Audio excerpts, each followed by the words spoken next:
அனைவருக்கும் வணக்கம். இப்போ சமீபத்திய முதல்வர் டெல்லி பயணத்தை பற்றி எடப்பாடி அவர்கள் அரசியலே செய்ய தெரியாத ஒரு எடப்பாடி அவர்கள் தரக்குறைவான விஷயங்கள்லாம் முன் வச்சுட்டு வர்றாரு. அதை பற்றி நம்ம பிறகு பார்ப்போம். இப்போ முக்கியமாக முதல்வருடைய டெல்லி பயணத்துக்கான 3 முக்கிய காரணங்கள், அதை விட மிகப்பெரிய காரணம் ஒன்று இருக்குது. அது என்னென்னு பார்ப்போம். 3 முக்கிய காரணம் என்னென்னு பார்த்தீங்கன்னா, இதுவரைக்கும் மத்திய அரசு தமிழ்நாட்டுக்கு தர வேண்டிய சிறப்பு நிலையத்தை நிறுத்தி இருந்தாங்க. ஓரமஞ்சம் பண்ணி நிறுத்தி பாரபட்சம் கட்டிட்டு இருந்தாங்க. எதுக்கெல்லாம் பார்த்தீங்கன்னா, மெட்ரோ ரயில் திட்டத்துக்கான ஒரு நிதி பாரபட்சம் பண்ணாங்க. 2வது எய்ம்ஸ்க்கு உண்டான நிதிச்சு பாரபட்சம் பண்ணிக்கலாம். இதெல்லாம் போராடித்தான் நாம் வாங்கினோம். இப்போ என்ன பண்ணாங்க, கடந்த ஒரு வருடங்களாக மாநிலங்களுக்கு கட்டாயம் தர வேண்டிய அடிப்படை நிதிகளையே கை வச்சு நிறுத்தி மாநில அரசு தமிழக அரசுக்கு மிகப்பெரிய பாரபட்சம் பண்ணி பெரிய நிதி நெருக்கடியை உருவாக்கி கொண்டு வருகிறார்கள். அதை எதிர்த்து குரல் கொடுப்பதாக மற்ற மாநில முதல்வர்கள் முன்னிலையை எதிர்த்து குரல் கொடுத்து அதற்கு ஒரு ஆதரவை திரட்டு நோக்கத்துடனும் சென்றார். இது முதல் காரணம். 2வது இது என்ன அடிப்படை நிதி என்னன்னு பார்த்தீங்கன்னா,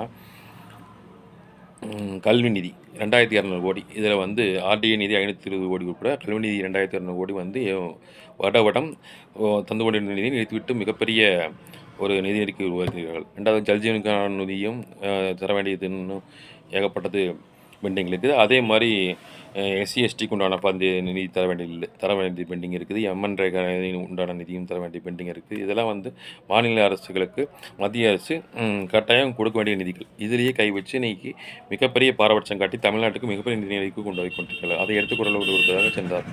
2வது ஒரு காரணம் என்ன கேட்டிங்கன்னா, 16வது நிதி ஆணையம் இப்போ அமைய இருக்குது. 16வது நாம் எப்படி டீலிமிட்டேஷனுக்கு முன்னையே எதிர்த்து என்ஓசிக்கு நடவடிக்கை எடுத்து ஒரு குரல் கொடுத்தோமோ, அதே மாதிரி 16வது நிதி ஆணையத்துக்கு இன்றைக்கி 50% மாநிலங்களுக்கு நிதி பெறுவ வேண்டும் என்று மற்ற மாநில முதல்வர்கள் முன்னால் இவர் உரத்தவர்களை எடுத்து கூறியிருக்கிறதுக்கு காரணம் அவர்களை ஒரு நிலைக்கு எடுத்து அவர்களுக்கு ஆதாயம் பெற வேண்டும் அப்படிங்கிற ஒரு காரணம். 3வது என்ன காரணம்னா, இன்றைக்கி இந்த வருடம் தமிழ்நாடு இந்தியாவிலேயே நம்பர் 1 பொருளாதார வளர்ச்சியில் சென்று கொண்டிருக்கிறது. அவர் இன்றைக்கி போராடித்தான் மத்திய அரசிடம் போராடித்தான் மாநில அரசுக்கு நிதியை வர வேண்டிய கட்டாயத்தை தள்ளப்பட்டுள்ளோம் அப்படின்னு சொல்லி பேசிய பேச்சு இன்றைக்கி மற்ற மாநில முதல்வர்களுக்கு ஒரு பெரிய விழிப்பை ஏற்படுத்தியிருக்கிறது.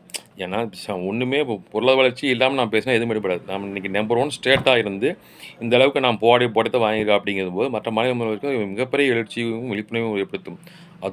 அதற்காகவும் அதுவும் ஒரு முக்கிய காரணம். இந்த 3 முக்கிய காரணங்களுக்காக சென்றிருக்கிறார். இதெல்லாம் தாண்டி ஒரு மிகப்பெரிய முக்கிய காரணம் என்னென்னு கேட்டிங்கன்னா, இப்போ சுப்ரீம் கோர்ட்டில் வழக்கு நிலுவையில் இருக்குது. எதுக்கு? கல்வி நீதி வேண்டி. இப்போ சுப்ரீம் கோர்ட்டில் நாம் அடுத்த ஹியரிங் போகும்போது அவங்க சுப்ரீம் கோர்ட் நீதிபதி நீங்கள் பேச்சுவார்த்தை மூலமாக தீர்ப்பு காண முயற்சி செய்யுங்கள் என்று சொன்னால் அதற்கு நாம் கொடுக்கின்ற பதில் தெளிவானதாக இருக்க வேண்டும். நாங்கள் எல்லா வழியிலும் முயற்சி செய்து விட்டோம். நேரில் கூட பிரதமரை சந்தித்து எல்லா வழியிலும் முயற்சி செய்து விட்டு தான் கடைசியாக ரீதியாக இந்த சட்ட போராட்டத்தை கையெழுத்துக்கலாம் அப்படிங்கிற ஒரு பதிலை அனைத்துமே எடுத்து வைக்கிறதுக்காக தான் இன்றைக்கி முதல்வர் தனிமையில் மனைவி சந்தித்து இந்த மனைவி கொடுத்துருக்கிறார். இப்போ முதல்வருக்கு 2 ஆப்ஷன், இந்த மன்னிக்கும் பிரதமருக்கு 2 ஆப்ஷன் இருக்குது. ஒன்று, முதல்வர் கொடுத்த கோரிக்கைக்கு இப்போவே அந்த வழக்கு விசாரணைக்கு வரக்கு முன்னாலே விரும்பிச்சிட்டாருன்னா அவருக்கு மரியாதை. அப்படி இல்லை, அவர் மறுத்து அதை நாம் நீதிமன்றத்தில் மூலம் பெற்றோம் அப்படின்னா அது அவர் மோடிக்கு கொடுக்குற மிகப்பெரிய அடியாக இருக்கும். இதுதான் மிக முக்கியமான காரணம். ஆனால் இதையெல்லாம் புரிஞ்சிக்காமல் இந்த எடப்பாடி பழனிசாமி இவர் எப்போ அதிமுகவுக்கு தலைமை ஏற்றாரோ அதுலேருந்து கோட்பாடு எல்லாமே கட்சிகளுக்கு கொள்கை கோட்பாடு இல்லாமல் கொடி தண்டி போஸ்ட்டார். இன்றைக்கி கட்சி அதர பாலத்துக்கு போயிடுச்சு. 2வது, இவர் பொதுவெளியில் உளரை கொட்டி ஒரு மிகப்பெரிய வாக்குமூலத்தை கொடுத்துருக்காரு. என்னென்னா, ஈடியை மத்திய அரசு தான் இயக்குது அப்படிங்கிற ஒரு மிகப்பெரிய ஒப்புது வாக்கத்தை கொடுத்துருக்காரு. 2வது, மத்திய அரசை பார்த்து சமரம் ஈடியின் மூலம் மிரட்டப்பட்டால் ஈடி மூலம் மிரட்டப்பட்டதனால் மத்திய அரசை பார்த்து நாங்கள் சமரசம் செஞ்சு கொண்டோம். அப்போ டெல்லிக்கு போகிறதெல்லாம் மத்திய அரசை பார்த்து சமரசம் செய்கிறதுக்கு தான் ஒத்துக்கிறார்.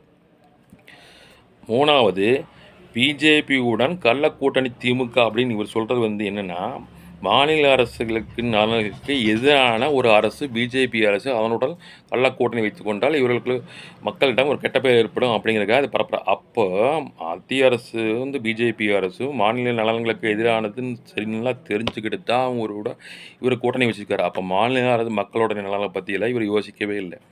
ஈடிக்கும் சட்ட நடவடிக்கைகளுக்கும் ரெய்டுக்கும் பயந்து தான் கூட்டணி வைத்துள்ளார் என்பதை மிக தெள்ளத் தெளிவாக ஒப்புதல் வாக்குமூலமாக பொதுவெளியில் உள்ளதை கொட்டி மாட்டிக்கொண்டுள்ளார் எடப்பாடி பழனிசாமி அவர்கள். நன்றி, வணக்கம்.